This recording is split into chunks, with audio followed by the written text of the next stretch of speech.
दोस्तों, आप सबका एक नए वीडियो में स्वागत है। इसमें हम लेकर आए हैं हिंदी व्याकरण से संबंधित कुछ महत्वपूर्ण प्रश्नोत्तर जो आपकी आगामी परीक्षा में बहुत हेल्प करेंगे। अगर आपको वीडियो पसंद आए तो प्लीज़ वीडियो को लाइक और शेयर जरूर करिएगा। तो चलिए शुरू करते हैं। आज का पहला प्रश्न है, निम्नलिखित में से पानी का पर्यायवाची शब्द नहीं है।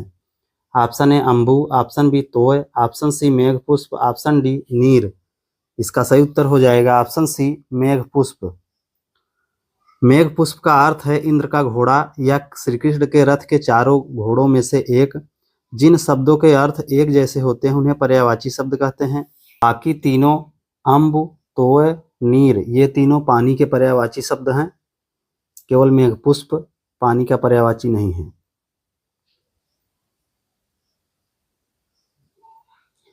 अगला प्रश्न है, निम्नलिखित में से घर का पर्यायवाची शब्द नहीं है। ऑप्शन ए पावक, ऑप्शन बी सदन, ऑप्शन सी गृह, ऑप्शन डी निकेतन। इसका सही उत्तर हो जाएगा ऑप्शन ए पावक।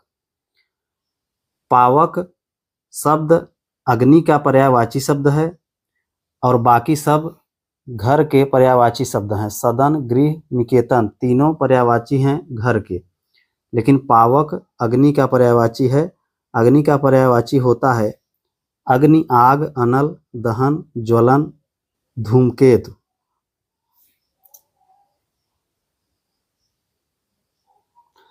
अगला प्रश्न है, विशेषण कितने प्रकार के होते हैं। Option A 2, option B 4, option C 6, option D 3। इसका सही उत्तर हो जाएगा ऑप्शन बी 4। विशेषण के 4 भेद होते हैं। पहला होता है गुणवाचक,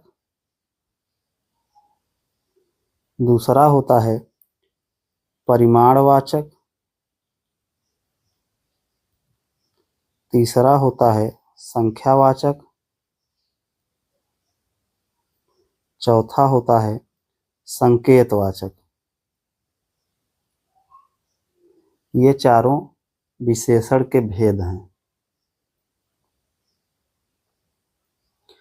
अगला प्रश्न है, सर्वनाम कितने प्रकार के होते हैं। Option A 3, option B 4, option C 5, option D 6।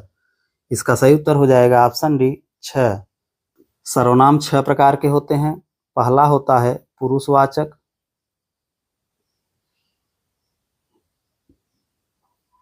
दूसरा होता है निश्चयवाचक, तीसरा होता है अनिश्चयवाचक,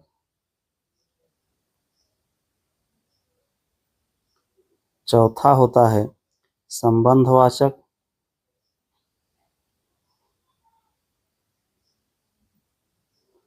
पांचवा होता है प्रश्नवाचक,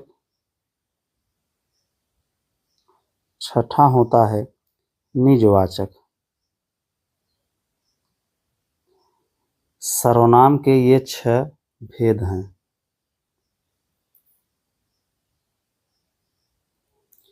अगला प्रश्न है, उत्पत्ति की दृष्टि से शब्दों के कितने भेद हैं। Option A 2, option B 4, option C 5, option D 7। इसका सही उत्तर हो जाएगा ऑप्शन बी 4। उत्पत्ति के आधार पर शब्द 4 तरह के होते हैं। पहला है तत्सम, दूसरा है तद्भव, तीसरा है देशज, चौथा है विदेशज। उत्पत्ति के आधार पर यही 4 शब्दों के भेद हैं। अगला प्रश्न है, रचना की दृष्टि से शब्दों के कितने भेद हैं। Option A 2, option B 3, option C 4, option D 5। इसका सही उत्तर हो जाएगा ऑप्शन बी 3। रचना के आधार पर शब्द के 3 भेद होते हैं। ये हैं पहला रूढ़, दूसरा यौगिक, तीसरा योग रूढ़। रचना की दृष्टि से शब्दों के यही 3 भेद होते हैं।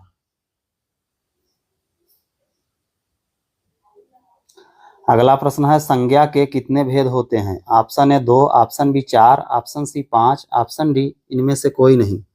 इसका सही उत्तर हो जाएगा ऑप्शन सी 5। संज्ञा के 5 भेद होते हैं।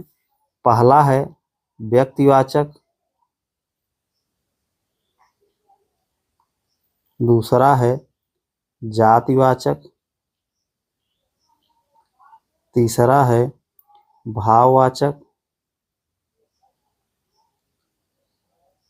चौथा है समूहवाचक, पांचवा है द्रव्यवाचक। संज्ञा के यही 5 भेद हैं।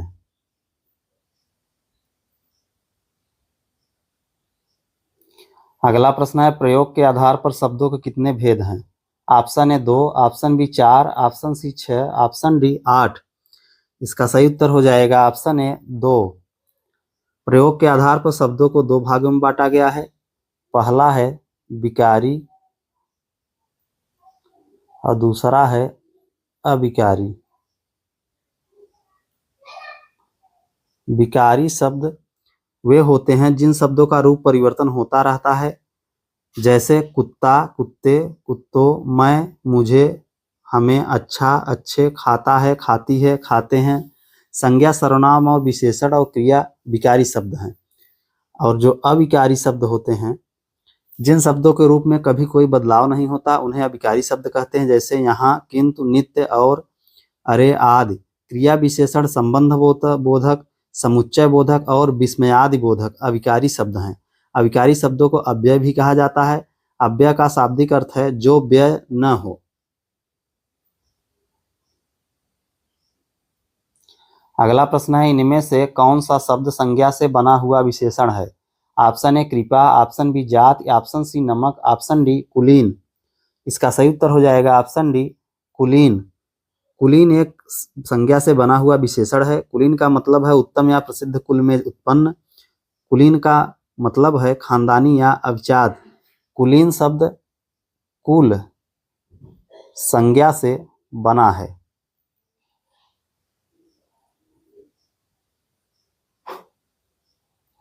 अगला प्रश्न है यथा समय कौन सा समास है? ऑप्शन ए तत्पुरुष, ऑप्शन बी अव्ययी भाव, ऑप्शन सी कर्मधारय, ऑप्शन डी बहुब्रीहि।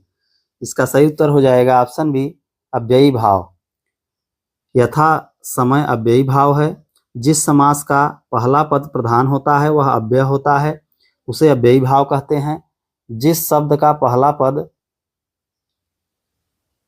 यथा, अनु, आ, प्रति, भर,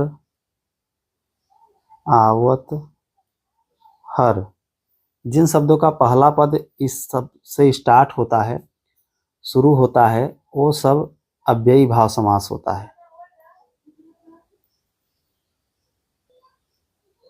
अगला प्रश्न है प्रत्येक कौन सा समास है? ऑप्शन ए द्वंद्व, ऑप्शन बी द्विगु, ऑप्शन सी अव्ययी भाव, ऑप्शन डी कर्मधारय। इसका सही उत्तर हो जाएगा ऑप्शन सी अव्ययी भाव। प्रत्येक शब्द में अव्ययी भाव समास होता है। इसका समास विग्रह है हर एक अव्ययी भाव समास में पहला पद अव्यय होता है और दूसरा शब्द संज्ञा होता है। अव्यय और संज्ञा के योग से बनने वाले शब्द का प्रयोग क्रिया विशेषण के रूप में किया जाता है। समास विग्रह का मतलब है सामासिक शब्दों के बीच के संबंध को स्पष्ट करना। तिरंगा कौन सा समास है? ऑप्शन ए कर्मधारय समास, ऑप्शन बी बहुव्रीहि समास, ऑप्शन सी द्वंद्व समास, ऑप्शन डी इनमें से कोई नहीं। इसका सही उत्तर हो जाएगा ऑप्शन डी इनमें से कोई नहीं। तिरंगा शब्द में द्विगु समास है। द्विगु समास में कोई भी शब्द जिसमें पिछले शब्द के रूप में एक संख्यात्मक विशेषण होता है लेकिन उत्तर शब्द प्रमुख शब्द के रूप में होता है। तिरंगा शब्द का समास विग्रह होगा 3 रंगों वाला। अगला प्रश्न है कवि का स्त्रीलिंग रूप क्या है? ऑप्शन ए कवित्री, ऑप्शन बी कवियाणी, ऑप्शन सी कवित्री, ऑप्शन डी इनमें से कोई नहीं। इसका सही उत्तर हो जाएगा ऑप्शन सी कवित्री। कविता लिखने वाली महिला को कवित्री कहते हैं। कवित्री का लिंग बदलने पर यह पुरुषों के संदर्भ में बदल जाता है। कवि एक लिंग तटस्थ शब्द है। अगला प्रश्न है सूर्य का स्त्रीलिंग रूप क्या है? ऑप्शन ए सूर्याणी, ऑप्शन बी सूरी, ऑप्शन सी सूरा, ऑप्शन डी सूर्या। इसका सही उत्तर हो जाएगा ऑप्शन डी सूर्या। सूर्य शब्द का स्त्रीलिंग सूर्या होता है। संस्कृत में सूर्य का स्त्रीलिंग शब्द सूर्या होता है। ग्रहों के नाम सदैव पुल्लिंग में लिखे जाते हैं, जैसे सूर्य, बृहस्पति, मंगल, चंद्रमा, राहु, केतु, शुक्र, शनि आदि। अगला प्रश्न है, पेड़ से फल गिरा इस वाक्य में किस कारक की विभक्ति है? ऑप्शन ए संबंध, ऑप्शन बी अपादान, ऑप्शन सी संप्रदान, ऑप्शन डी अधिकरण। इसका सही उत्तर हो जाएगा ऑप्शन बी अपादान। पेड़ से फल गिरा वाक्य में से अपादान कारक है। अपादान कारक का हिंदी पर्याय से है। वाक्य में जिस स्थान या वस्तु से किसी व्यक्ति या वस्तु की पृथकता अलग होने की तुलना का बोध होता है वहां अपादान कारक होता है। पेड़ से फल गिरा वाक्य में पेड़ अपादान अवस्था में है क्योंकि आम पेड़ से गिरा अर्थात अलग हुआ है। तो जहां अलग होने का बोध होता है वहां पर अपादान कारक होता है। दोस्तों, अगर आपको हमारा वीडियो पसंद आया तो प्लीज़ वीडियो को लाइक और शेयर जरूर करें।